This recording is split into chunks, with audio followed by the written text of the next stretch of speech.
والصلاة والسلام على آله الطيبين الطاهرين المعصومين المنتجبين ولعنة الله على أعدائهم أجمعين. أما بعد فقد قال الله تبارك وتعالى في كتابه المجيد وفرقانه الحميد وهو أصدق الصادقين وقوله الحق. بسم الله الرحمن الرحيم. يوم ندعو كل أناس بإمامهم. بلند صلوات.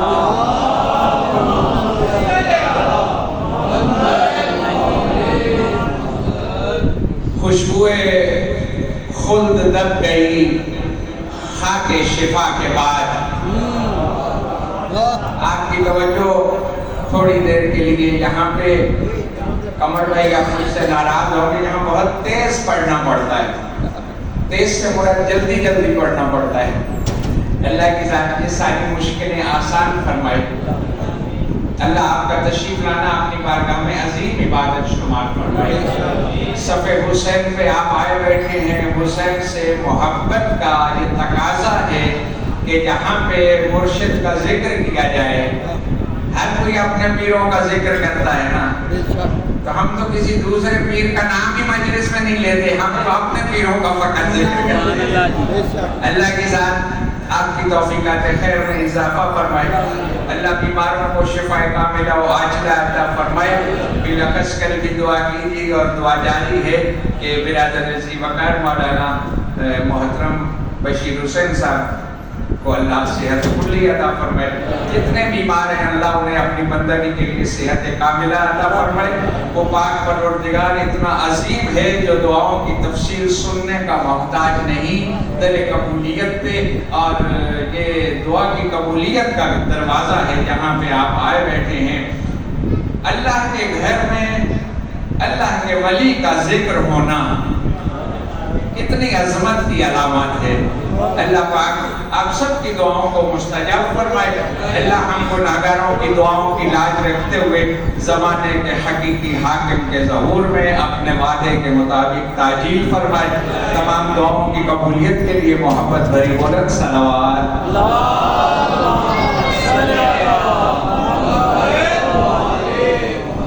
میں آپ کی توجہ کے لیے عرض کر رہا تھا خوشبوئے خلد دب گئی خاک شفا کے بعد. جنت کا نام آنے لگا کربلا کے بعد. خوشبوئے خلد دب گئی خاک شفا کے بعد. جنت کا نام آنے لگا کربلا کے بعد. بعد از حسین اور نہ کوئی حسین ہے. پوری توجہ. بعد از حسین اور نہ کوئی حسین ہے، نہ اور کربلا ہے کوئی کربلا کے بعد. آج خود غلط ہے حضرت جوہر کا یہ کہا، آج خود غلط ہے حضرت جوہر کا یہ کہا اسلام زندہ ہوتا ہے ہر کربلا کے بعد. تسلیم روح جوہر مرحوم یہ کرے اسلام زندہ ہو چکا بس کربلا کے بعد.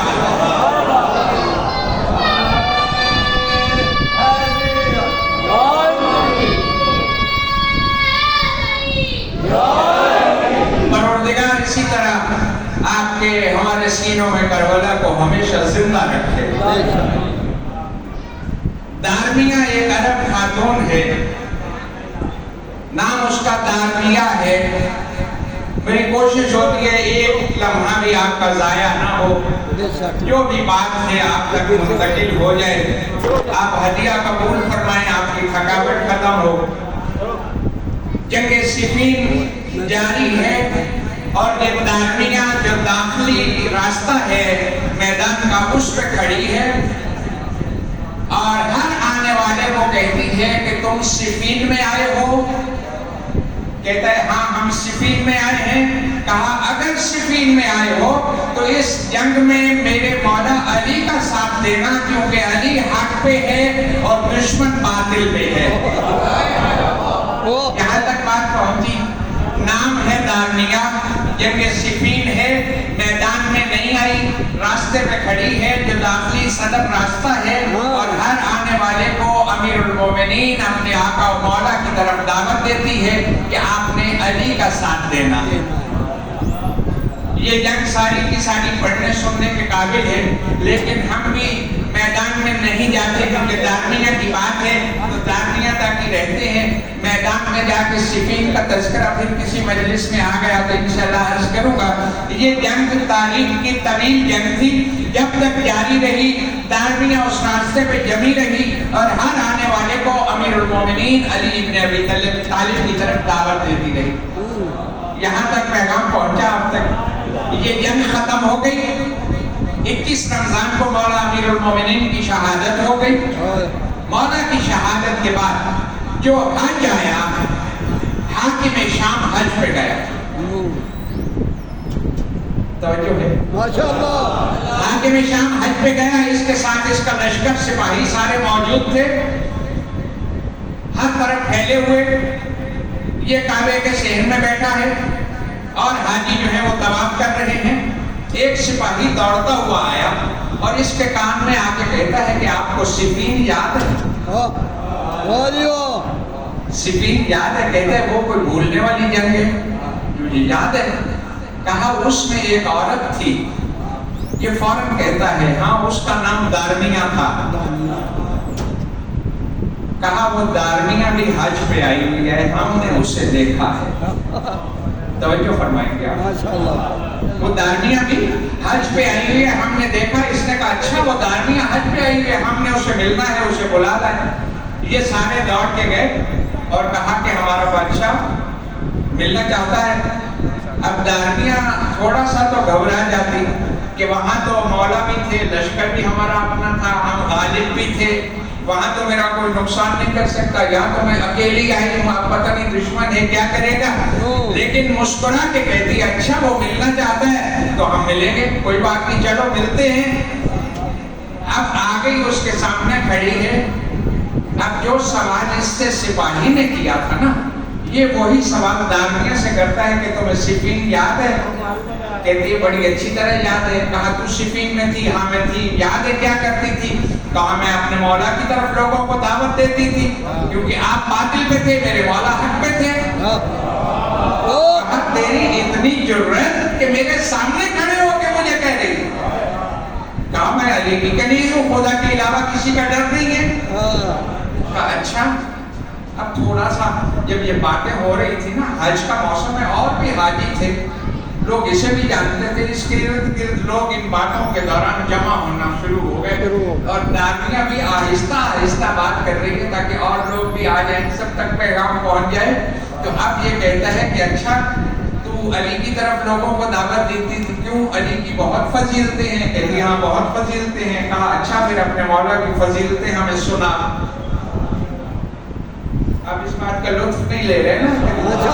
کعبے کے صحن میں بیٹھ کے علی کا دشمن علی کی کنیز سے کہہ رہا ہے کہ اپنے مولا علی کی فضیلتیں مجھے سنا۔ اب یہ دارنیہ ہے، دارنیہ کہتی ہے میرے مولا کی فضیلتیں سننا چاہتا ہے، حج کا موسم گزر جائے گا، میرے مولا کی فضیلتیں تو ختم نہیں ہوں گی۔ کہا اچھا اتنی زیادہ ہیں تو کوئی ایک فضیلت سنا دے۔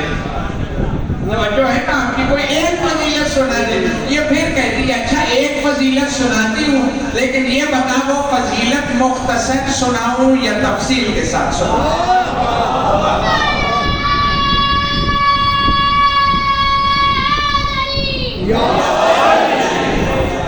کہا نہیں تو مختصر سنا دے۔ جیسے آج ہمارے پاس اتنا جلدی آگے بھی ٹائم مختصر ہے نا، اس کے پاس بھی مختصر کہتا نہیں مختصر سنا۔ اچھا ادھر ادھر دیکھ کے سب کو متوجہ کر کے دارنیہ کہتی ہے کہ میرے مولا کی ان گنت فضیلتوں میں سے ایک مختصر فضیلت یہ ہے، اب جو میرا ساتھ دے گا اس کی مہربانی، جو نہ دے اس کے لیے بھی میں تو دعا گو رہوں گا کہ اچھا میرے مولا کی ان گنت فضیلتوں میں سے ایک فضیلت یہ ہے کہ میرے مولا علی تخت خلافت پر بیٹھنے سے پہلے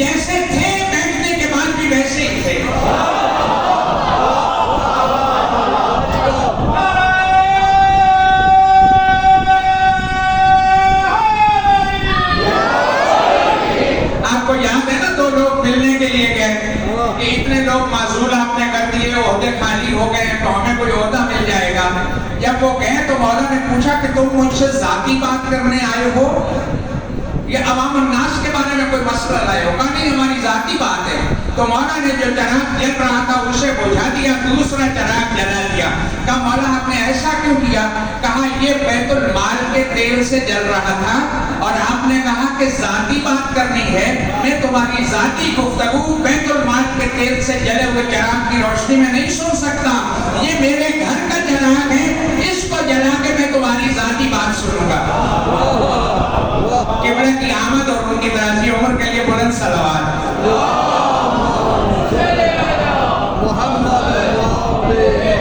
وہ علی, کہا میرے مولا علی تخت پر بیٹھنے سے پہلے جیسے تھے بعد میں بھی ویسے ہی تھے. اس کو سمجھ آ گئی کہ دارمیہ نے تو میرا جو کرنا تھا کام تو میرا اس نے کر دیا. اب کہتے ہیں اس بات سے نکلوں کسی طرح. کہتے ہیں اچھا سنو, آپ سفر میں ہو, ہم بھی سفر میں ہیں, سفر میں انسان کی ضرورتیں زیادہ ہوتی ہیں. اب تمہارے مولا تو یہاں ہے نہیں, ہم چاہتے ہیں ہم تمہیں کوئی ہدیہ دیں اور تم اسے قبول کرو. ہم کوئی ہدیہ دیں تو تم قبول کر لو گی. اب آپ اور میں ہوتے تو یقیناً جواب یہی تھا نا کہ تیرے ہدیے پہ لعنت بھیجتے ہیں, ہم تو علی کے نوکر ہیں, ہم تیرا ہدیہ کیوں لیں گے. لیکن مومن بڑا دور اندیش ہوتا ہے.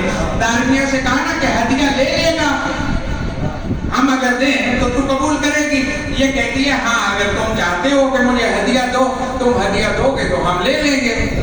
بہت خوش ہوا, کہا موقع ہے, کعبہ بھرا ہوا ہے حاجیوں سے اور ہماری سخاوت دکھانے کا وقت ہے. جہاں جہاں لوگ جائیں گے یہ قصہ اپنے ساتھ لے کے جائیں گے. اپنے سپاہی کو بولا کہ کہتے ہیں 100 سرخ بانوں والے اونٹوں کی قطار علی کی کنیز دارمیہ کو ہماری طرف سے دے دی جائے. اس کا سپاہی کھڑا تھا 100 اونٹوں کی قطار لے کے. اس نے دارمیہ کے ہاتھ پہ اس کی مہار رکھی, اس نے مسکرا کے اپنے کاندھے پہ رکھی. حیران ہو کے کہتا ہے ہم نے اتنا بڑا ہدیہ دیا اور تم نے قبول کر لیا. کہا ہاں تم نے دیا, ہم نے قبول کر لیا. اب آتا ہے اپنی اصل بات کی طرف اور کہتا ہے اگر یہاں تمہارے مولا علی ہوتے تو وہ تمہیں اتنا زیادہ ہدیہ دیتے.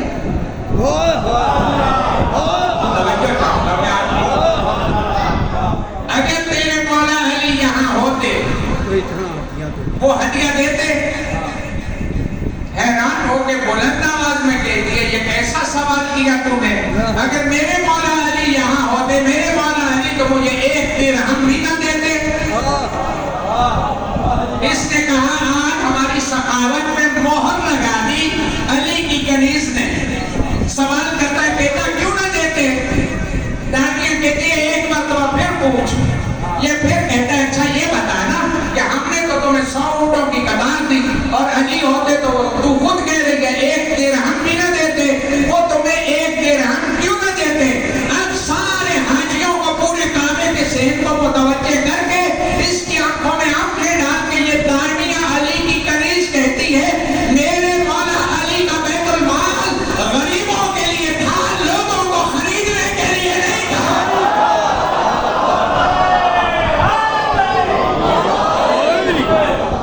آپ سارے اس علی کے نوکر بیٹھے ہیں. اللہ کی ذات نے قرآن کے اندر اعلان فرمایا یوم ندعو, ایک دعوت کا دن ہے ہم نے مقرر کیا جس پہ ہم سب کو بلائیں گے. کل اناس, سب انسانوں کو بلائیں گے. یہاں پہ آیت ختم نہیں ہوئی کہ ہم انسانوں کو بلائیں گے سب کو. شاہ صاحب آپ آ جائیں گے, ملک صاحب آپ آ جائیں گے, آپ امام بارگاہ کے متولی تھے آپ آ جائیں گے, مولانا آپ آ جائیں گے. اللہ نے کہا نہیں, ہم اکیلا نہیں بلائیں گے, سب کو اس کے امام کے ساتھ بلائیں گے. نعرہ تکبیر, اللہ اکبر, نعرہ رسالت, یا رسول اللہ, نعرہ حیدری, نعرہ سلوات.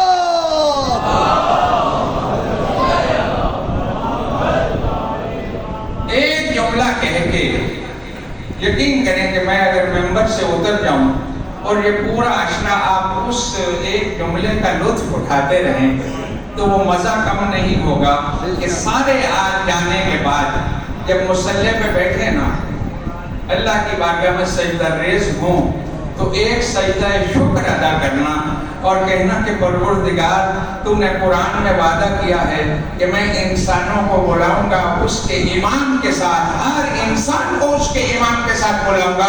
پروردگار تجھ سے سچا وعدہ تو کسی کا نہیں ہے۔ پروردگار میں گنہگار جب میدان محشر میں بلایا جاؤں گا تو میرے ساتھ علی المرتضیٰ جا رہے ہوں گے۔ تیرا وعدہ ہے نا، تو نے کہا ہے کہ میں ایمان کے ساتھ بلاؤں گا، علی میرے ساتھ ہوں گے، حسن مجتبیٰ میرے ساتھ ہوں گے، حسین شہید و کربلا میرے ساتھ ہوں گے۔ میں اپنے 12 اماموں کے ساتھ تیری بارگاہ میں حاضر ہوں گا، اور جب وہ 12 میری سفارش کریں گے تو پروردگار مجھے تیری رحمت پہ اتنی امید ہے کہ تو ان کی سفارش کو رد نہیں کرے گا اور میرے جیسا گناہگار بھی بخشا جائے گا۔ یوم ندعو کل اناس، ہم دعوت دیں گے۔ اب اپنے بچوں کے لیے ایک بات عرض کرتا ہوں کہ یہ جو دعوت ہے نا، یہ دعوت 2 قسم کی ہوتی ہے۔ قبلہ تشریف فرما ہے، ان کے سامنے تو ایک طالب علم کی حیثیت سے میں چند معلومات عرض کرتا ہوں آپ کے سامنے، تو بڑی بات ہے۔ 2 قسم کی دعوت ہے، ایک ہے دعوت تشریعی اور ایک ہے دعوت تکوینی۔ جہاں تک بات پہنچ رہی ہے یاد رکھیے گا، 2 قسم کی دعوتیں ہیں، دعوت تشریعی اور دعوت تکوینی۔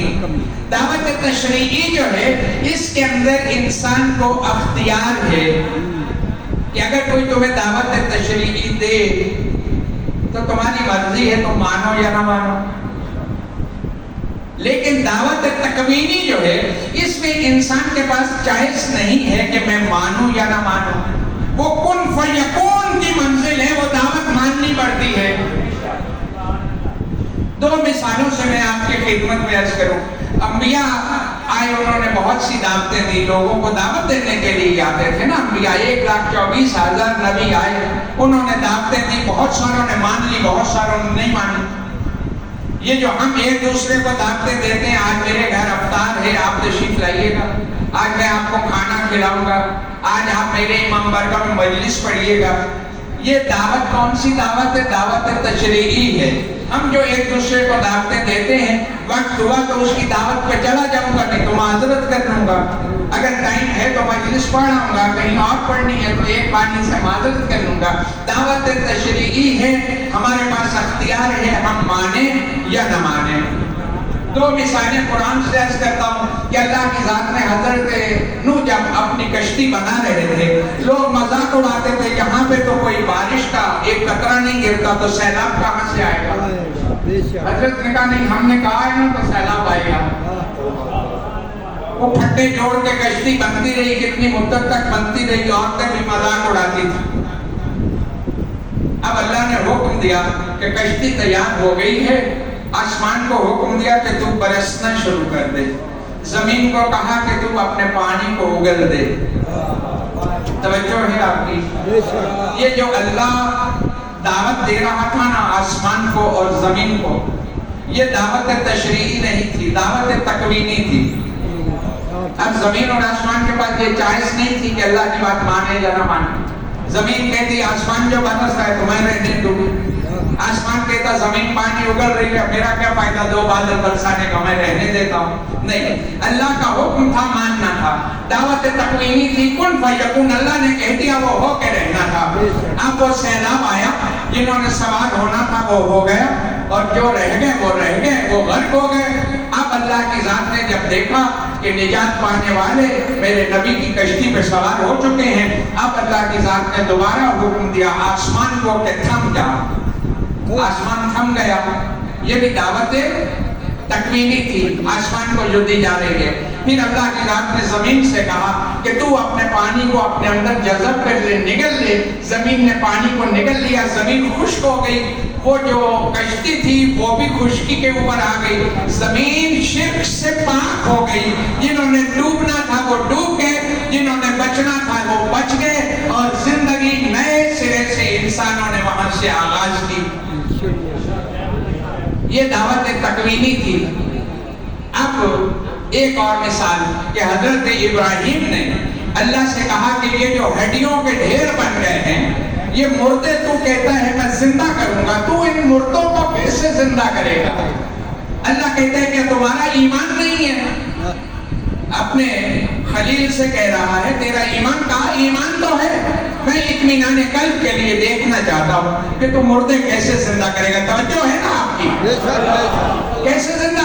اچھا اگر تو دیکھنا چاہتا ہے 4 پرندے پکڑ لے. 4 پرندے پکڑ لیے، ان کو کہا ذبح کر، ذبح ہو گئے. کہا ان کا قیمہ بنا دے، وہ الگ الگ قیمہ بنا دیا. اللہ نے کہا ایسے نہیں بنانا، تو نے دیکھنا ہے نا کہ ہم مردے کیسے زندہ کریں گے، تو اس قیمے کو مکس کر دے، ملا دے آپس میں. 4 پرندے مختلف، ان کے قیمے کو ملا دیا. کہا ان کے سر، چوٹیاں اور چونچیں اپنے پاس رکھ، سامنے 4 پہاڑ ہیں، یہ مکس ہوا قیمہ ان کے اوپر جا کے پھیلا دے اور واپس اپنی جگہ پہ آ جا، اور ایک ایک چونچ کو اٹھا کے اس پرندے کو آواز دے. جب آواز دی حضرت ابراہیم نے تو حضرت ابراہیم خود کہتے ہیں کہ 4 پہاڑوں کے اوپر سے اس قیمے کے اجزاء اڑتے تھے اور اس چونچ کے ساتھ آ کے ملنا شروع ہو جاتے تھے، یہاں تک کہ وہ پرندہ میرے ہاتھوں پہ پھڑپھڑانے لگتا تھا. 4 پرندے جو ہیں وہ میرے سامنے پھڑپھڑانے لگے. میں نے ان کو دانا ڈالا، انہوں نے دانا کھایا. میں نے پانی ڈالا، انہوں نے پانی پیا. اللہ نے کہا ہم ایسے زندہ کریں گے، ہم مردوں کو ایسے زندہ کریں گے. اب جب حضرت ابراہیم چونچ پکڑ کے پرندے کو بلا رہے تھے، دعوت دے رہے تھے کہ میرے پاس آ جا، اب وہ پرندہ وہاں پہاڑ کی چوٹی سے کہتا کہ پہلے میرا قیمہ بنا دیا ہے، اب دوبارہ بلاتا ہے، اب میں کیوں آؤں؟ اب تو میں نہیں آتا. لیکن یہ دعوت تشریعی ہوتی تو شاید وہ پرندہ کہہ دیتا، اس کے پاس جائز تھی. لیکن یہ دعوت تکوینی تھی. یہ 2 قسمیں ہیں دعوت کی. اب جو آخرت میں دعوت ہوگی، اللہ بلائے گا امام کے ساتھ، تو وہاں پہ تو بہت لمبی لمبی قطاریں لگی ہوں گی، ہر کوئی اپنے امام کے ساتھ حاضر ہوگا. اب وہاں پہ ایک شخص سوچتا ہے کہ میرا امام جو ہے وہ خود جہنم کے کنارے پہ گیا کھڑا ہے، اور یہ اس کے پیچھے جتنی لمبی قطار ہے نا، یہ ساری کی ساری اس کے ساتھ جہنم میں جا کے گرے گی. تو پھر سوچتا ہے کہ دنیا میں غلطی ہو گئی امام تلاش کرنے میں، امام چننے میں. تو اب ایسا کرتا ہوں کہ اس لائن کو چھوڑ دیتا ہوں اور اس لائن میں چلا جاتا ہوں کسی پتلی گلی سے نکل کے جس کا امام جنت کے دروازے میں کھڑا ہے، میں بھی اس لائن میں چلا جاؤں. اب جب اپنی قطار سے نکلتا ہے نا، تو اس وقت ملائکہ اس کو للکار کے کہتے ہیں خبردار، دنیا میں جس امام کے پیچھے کھڑا رہا ہے نا، آج اسی امام کے پیچھے تمہیں کھڑا ہونا پڑے گا، کیونکہ یہ دعوت تشریعی نہیں ہے، یہ دعوت تکوینی ہے.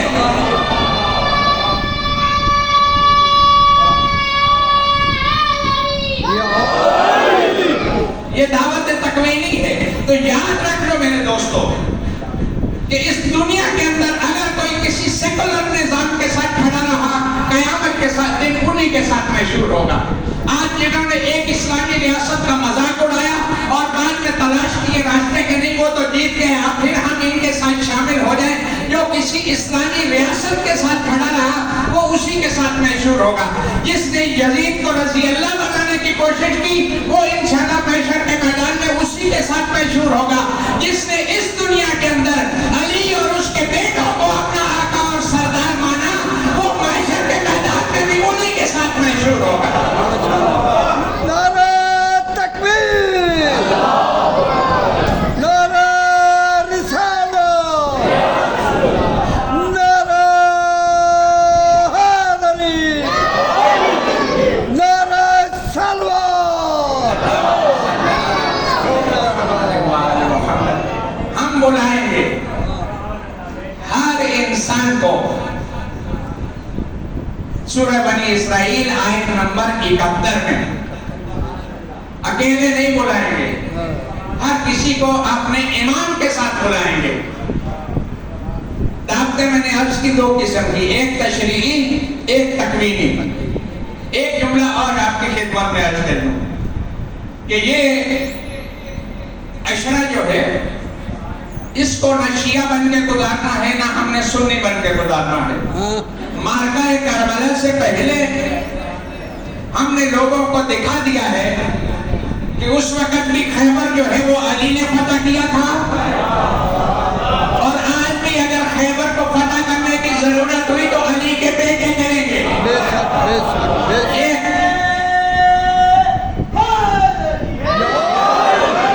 اس لیے ہم نے نہ سنی بن کے نہ ہم نے شیعہ بن کے، یہ عشرہ ہم نے امت بن کے گزارنا ہے. ہم ہیں پیغمبر کی امت، ہم نے وحدت کا پیغام ہے ہمارا ہر کسی کے لیے کہ جو رسول کا کلمہ پڑھتا ہے وہ رسول کے بیٹے کی مجلس میں آئے اور بیٹھے. سبحان اللہ. حسین کی درسگاہ کا دروازہ سب کے لیے کھلا ہے. ہم اپنے مسلمان بھائیوں کو تو بلا ہی رہے ہیں. میں کہتا ہوں اگر کوئی غیر مسلم آ کے بیٹھنا چاہے تو وہ بھی آ کے دیکھیں کہ محمد کی امت کیسی ہے، یہ اپنے مہمانوں کی کتنی قدر کرتے ہیں. دعوت تکوینی اور دعوت تشریعی. اب یہ جو ولایت سب ہم کرتے ہیں، ولایت کے بغیر تو کوئی عبادت قبول نہیں ہے. اس میں کوئی شک ہے کسی کو؟ بے شک نہیں. جب تک علی کی محبت نہیں ہے. یہ میں نہیں کہہ رہا، محبت کی بنیاد پہ آپ نہیں کہہ رہے. 1,24,000 نبیوں کا سلطان نبی کہہ رہا ہے کہ کوئی 70 حج وہاں پہ ادا کرے، صفا اور مروہ کے درمیان صحیح کرتا ہوا مر جائے، کوہ احد جتنا سونا اور چاندی جو ہے اللہ کی راہ میں خیرات کرے. علی المرتضیٰ سامنے بیٹھے ہیں جب یہ بیان ہو رہا تھا اور کہا یا علی اے میرے بھائی، اس کا دل اگر تیری محبت سے خالی ہے تو اس کی عبادتیں اس کے منہ پہ مار دی جائیں گی. جنت جانا تو دور کی بات ہے، وہ جنت کی خوشبو بھی نہیں سونگتا.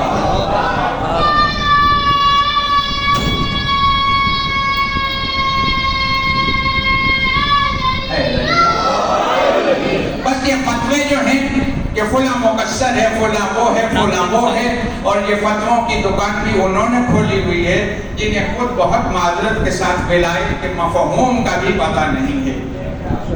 ولایت عنوان نہیں ہے، نہ میں نے ولایت سے آپ سے بات کرنی ہے. بس ولایت جو تشریعی اور تکوینی دو چیزیں آپ کی خدمت میں عرض کی ہیں. بس اتنا عرض کر دوں کہ ولایت کی 3 قسمیں ہیں. 3 قسموں میں سے ایک قسم جو ہے وہ ولایت تکوینی ہے، یعنی آل محمد کی ولایت تکوینی. اس سے مراد کیا ہے کہ آل محمد کا اللہ کی کائنات کے اوپر کوئی اختیار ہے یا نہیں ہے. بس اس پہ میں تو ایک جملے پہ اکتفا ہی کرتا ہوں. ہمیشہ اپنے استاد کا ایک جملہ دہراتا ہوں. وہ فرماتے ہیں کہ یہ سوچنا کہ آل محمد کا کتنا اختیار ہے اور کتنا نہیں ہے یہ بہت عبث ہے. بس ایک جملہ ہر بندہ یاد کر لے حسین کا ماتمی کہ اللہ نے کوئی ایسا کمال خلق نہیں فرمایا جو خلق فرمایا ہو اور آل محمد کو عطا نہ کیا ہو. سبحان اللہ. اب حدیث قصہ آپ پڑھتے ہیں کہ نہیں پڑھتے؟ ہر شب جمعہ پڑھی جاتی ہے مساجد میں، گھروں میں. کچھ گھر ایسے جن میں ہر رات کو بھی پڑھی جاتی ہے. اس میں اللہ کی ذات خود فرما رہی ہے کہ اے جبریل جا، اور جو زیر قصہ ہے نا ان کو جا کے کہے. کیا کہ اللہ کہہ رہا ہے انی ما خلقت سماء مبنیۃ ولا ارضا مدحیۃ ولا قمرا منیرا ولا شمسا مضیۃ ولا فلکا یدور ولا بحر یجری ولا فلک یسری. میں کائنات کی کوئی شے خلق نہ کرتا اگر انہیں خلق نہ کرتا جو زیر قصہ تشریف فرما ہے. سبحان اللہ. سبحان اللہ. یہ ہے ولایت تکوینی کہ اللہ کہہ رہا ہے میں نے کائنات پوری کی. اللہ خود اعلان کر رہا ہے میں نے کائنات آل محمد کے لیے بنائی ہے. اب اس کائنات میں آل محمد کو بھیج کر اللہ یہ تو نہیں کہہ سکتا کہ میں نے بنائی تو آپ کے لیے تھی لیکن اس پہ اب آپ کا اختیار نہیں. یہ بات اپنے ذہن سے نکال دیجئے. آپ آل محمد کے نوکر ہیں. اپنے شرف کا اندازہ لگائیے. ایک جملہ آج کی مجلس میں ہدیہ کرتا جب وقت تو میرا تمام ہوا کہ اللہ نے ہر چیز کو بنا کے بھیجا ہے. اللہ خود ارشاد فرما رہا حدیث قدسی میں نے ہر چیز کو بنا کے بھیجا ہے لیکن انسان کو انسان بننے کے لیے بھیجا. بس اللہ ہمیں توفیق دے کہ ان 10 دنوں میں اپنے آپ کو ہم بھی انسان بنا لیں. انسان ہونا بہت بڑی بات ہے, بہت بڑا اعزاز ہے, بہت بڑا شرف ہے, بہت بڑی عزت کی بات ہے. اللہ کو انسانوں کی ہدایت اتنی پسند تھی کہ اللہ نے 1 2 4 5 استاد نہیں بھیجے, اللہ نے 1.25 لاکھ استاد بھیجا ہے, اور سارے کے سارے معصوم نبی بھیجے تاکہ یہ حضرت انسان ہدایت پا جائے.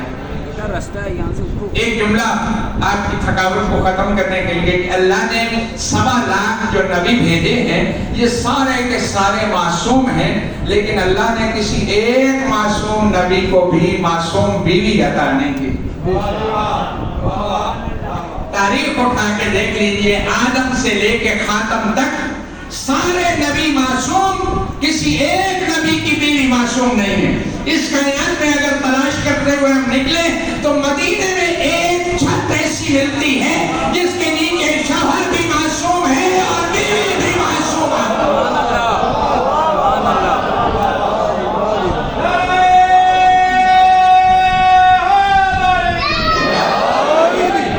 شوہر ابو طالب کا بیٹا ہے امیر المومنین علی ابن ابی طالب, بیوی محمد کی بیٹی ہے فاطمہ الزہرا سلام اللہ علیہا. 1.25 لاکھ انبیاء کو اللہ کی ذات نے کسی ایک بیوی کے بدن سے 2 معصوم بیٹے عطا نہیں کیے. اللہ نے حضرت ابراہیم کو 2 بیٹے دیے, لیکن ایک حضرت سارہ کے بدن سے اور ایک حضرت ہاجرہ کے بدن سے. اللہ نے یہ علی کو شرف بخشا کہ اللہ نے ایک بیوی کے بدن سے 2 معصوم امام بیٹے عطا فرمائے. اپنے شرف کی حفاظت کی ضرورت ہے.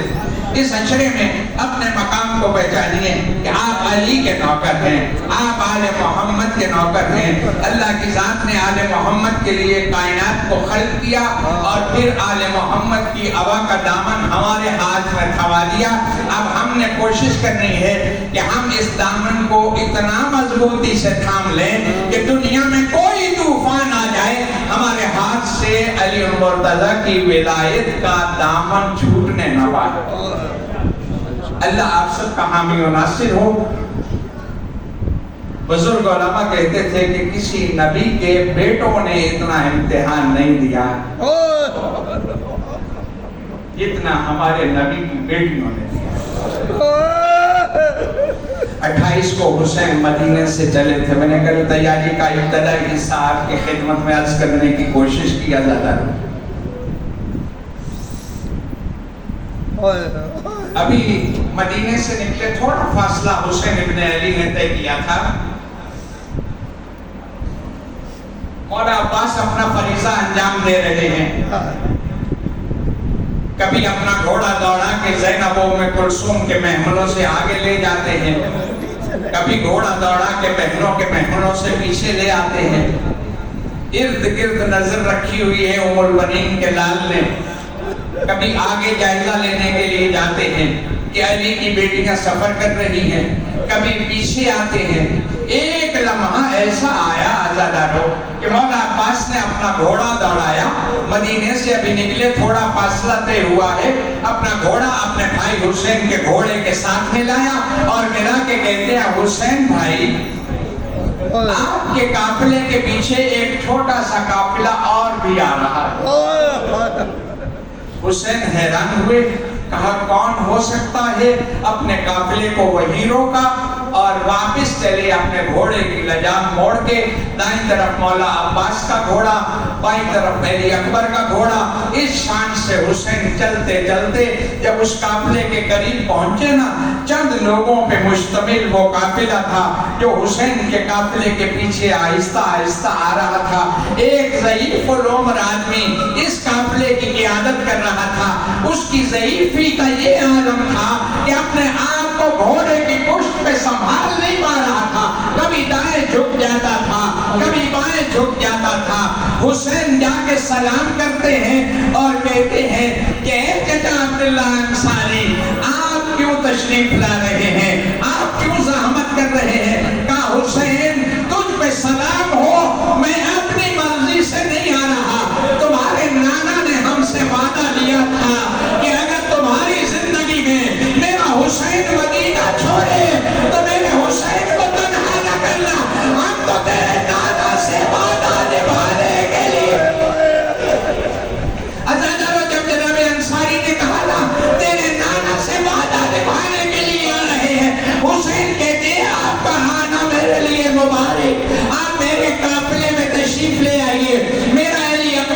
کی خدمت کرے گا، میرا عباس آپ کا خیال رکھے گا، میرا قاسم آپ کو پانی پلائے گا، آپ تشریف لائے میرے لشکر میں اور میرے قافلے میں شامل ہو جائیں۔ جب حسین نے کہا نا عبداللہ انصاری سے کہ میرے قافلے میں شامل ہو جاؤ، انہوں نے اپنے ہاتھ کو گھوڑے کی پشت پہ سنبھالا اور انصاری نے منہ پہ ماتم کرنا شروع کیا۔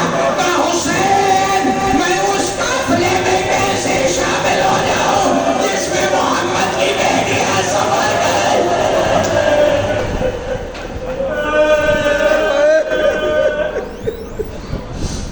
عزادار و حسین کوفہ کے باہر پہنچے، حر نے راستہ روکا، مولا کے گھوڑے کی لجام پہ ہاتھ رکھا، کہا آپ جدھر میں چاہوں گا آپ نے ادھر جانا ہے۔ حسین گھوڑے سے نیچے اترے، میں سارا مقدمہ کبھی بھی عرض نہیں کرتا، گھوڑے سے نیچے اترے اور کہا حر نماز کا وقت ہے، تو اپنے لوگوں کو نماز پڑھا، میں اپنے لوگوں کو نماز پڑھوں۔ حر کہتا ہے کس کی مجال کہ فرزند رسول کی موجودگی میں اپنی الگ نماز پڑھے۔ مولا آپ کا صلاح عبادت میں آئیے، ہم آپ کے پیچھے نماز پڑھیں گے۔ آج جو لوگ کہتے ہیں نا کچھ نوجوان ہم سے عجیب سوال کرتے ہیں کہ حر نے کوئی نمازیں پڑھی تھی، آپ ہر وقت نماز کا تذکرہ کرتے ہیں کہ نماز پڑھو نماز پڑھو، حر نے کون سی نمازیں پڑھی تھی؟ میں ان سے یہ ہاتھ باندھ کے عرض کروں گا کہ اپنی بے نمازی کا الزام حر پہ نہ لگایا کرو۔ اگر حر نمازی نہ ہوتا تو نمازیوں کی طرف کبھی نہ آتا۔ حسین کی نماز حر کو شب عاشور مجبور کر رہی تھی کہ روز عاشور حر ملا اور حسین کے خیمے میں آ کے پناہ لے رہا ہے۔ کہا مولا آپ کے پیچھے نماز پڑھیں گے۔ جب حر شب عاشور تذبذب کا شکار ہے، اللہ سے دعا کر رہا ہے میری رہنمائی کر، میں حسین کی طرف جانا چاہتا ہوں، میں دیکھ رہا ہوں کہ جہنم اس طرف ہے جنت اس طرف ہے، دنیا اس طرف ہے آخرت حسین کے پاس ہے، میں حسین کے پاس جانا چاہتا ہوں۔ تو بیٹوں نے سوال کیا تھا، اس کے دوستوں نے آ کے سوال کیا تھا کہ حر کون سی بات ہے جو تمہیں حسین کی طرف اس وقت کھینچ رہی ہے؟ تو حر نے جواب دیا تھا دو باتیں مجھے حسین کی اپنی طرف بلا رہی ہیں اور میں حسین کی طرف جانے میں جلدی کرنا چاہتا ہوں۔ کون سی باتیں؟ کہ ایک حسین کی نماز جو کوفے کے باہر میں نے حسین کے پیچھے پڑھی تھی۔ اچھا دوسری کون سی بات ہے؟ کہ جب میں نے گستاخی کر کے حسین کے قافلے کو روکا تو حسین نے علی اکبر اور قاسم کو بلا کے اور محمد کو بلا کے سب سے پہلے یہ کہا تھا کہ حر نے جو کیا لیکن حر کا لشکر پیاسا ہے، اپنے مشکیزیں کھولو اور حر کو پانی پلاؤ۔ حر کہتا ہے یہ ہے حسین کی کریمی عزاداروں۔ حر کہتا ہے کہ میں نے یہ دیکھا کہ حسین کے بیٹوں نے میرے لشکر کو سیراب کرنا شروع کیا، مشکیزوں کے تسمے کھل گئے، میں اپنے لشکر کے آخر پہ ایک پتھر پہ بیٹھا تھا، میں نے دیکھا کہ حسین کی مجھ پہ نگاہ پڑی اور حسین نے سوچا کہ میرے بچے دیر تک حر کے پاس پہنچیں گے، سارے لشکر کو پانی پلانے کے بعد حر بھی تو پیاسا ہے۔ حسین نے اپنے مشکیزے سے ایک پانی کا جام بھرا اور بطول کا بیٹا لے کے میری طرف بڑھا اور میرے قریب آ کے کہتے ہیں حر تو پی لے، میرے اصغر کو ملے یا نہ ملے۔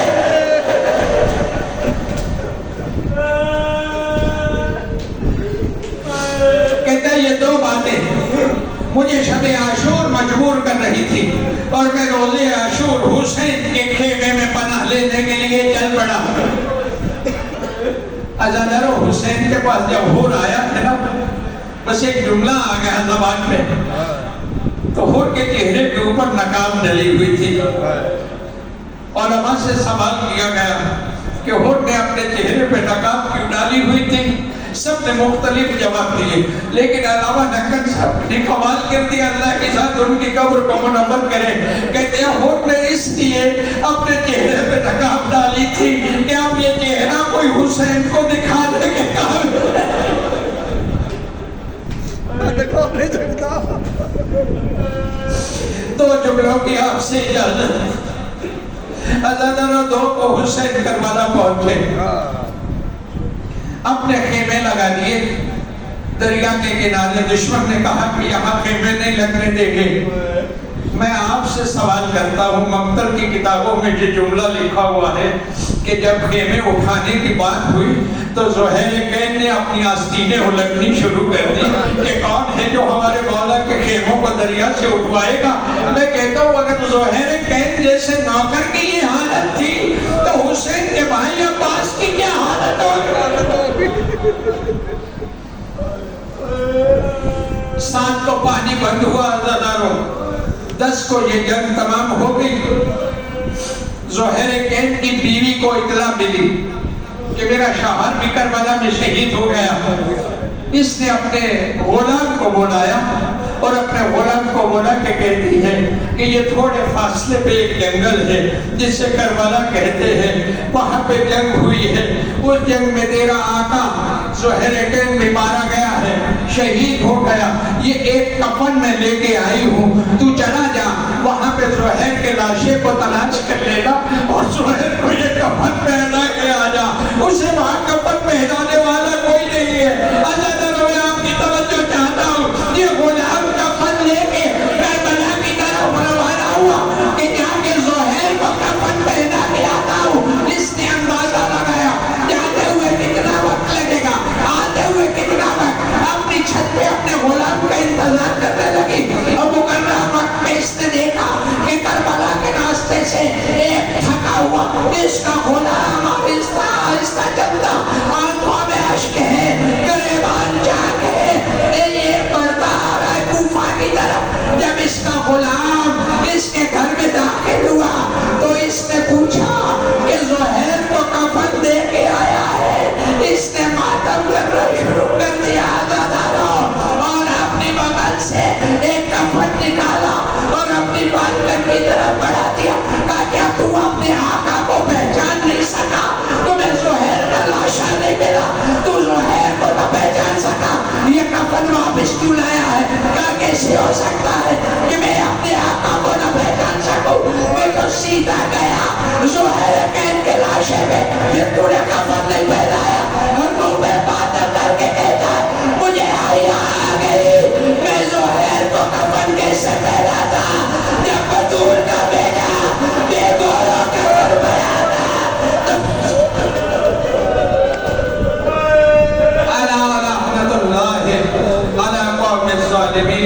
پروردگار اس مجلس کو ہمارے لیے ہدایت کا ذریعہ قرار دے. ماتم حسین, ماتم زہیر کین, ماتم حسن, ماتم حسین, ماتم چادر زینب.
یاد رکھیے ورنہ